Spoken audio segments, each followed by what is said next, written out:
Sunday ng palaspas, hapon, ako po ay Alone. nagsimba. I am alone. Yes, kung Alone, mapapansin na wala akong kasama. Supposed to Dito be may kasama ako. kasama ako dyan. Kayo. It works. It works immediately. Kung tutuusin, hindi naman malayo talaga ang simbahan sa amin. Kaya lang siya nagiging mahirap lakarin kasi nasa baba kami. So paahon ako dyan na naglalakad. I don't feel bad at all. Parang nga is learning process na pag may mga bagay kang gustong gawin at gusto isama tapos ayaw. Para natututo ka, oo nga pala. They're not yours. You have your own life. It belongs to you.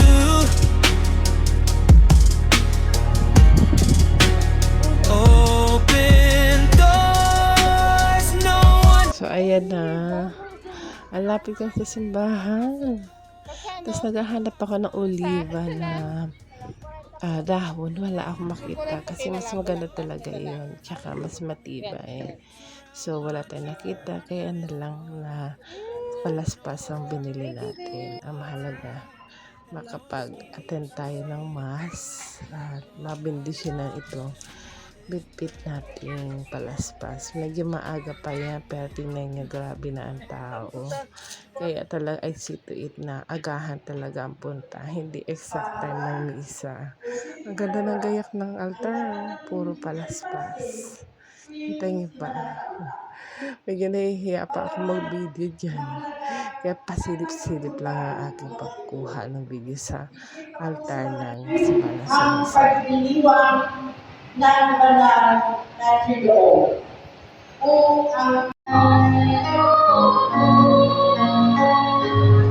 Ito ay ilan sa mga kaganapan sa loob ng simbahan sa araw ng Palm Sunday.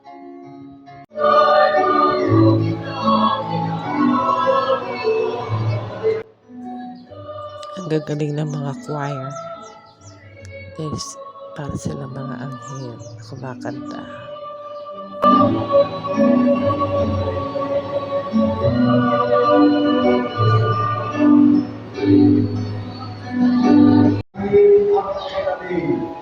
Upang sa masaya naming pagpupuli sa Mesiyas na aming Pag, ay aming patanda sa mga magitan ng aming sarili. Umayon tayo at samahan natin sa Jesus sa kanyang pagpapakit ng kapatayan at pagkakas ng tuloy at pagpapakit. Salamat sa iyo.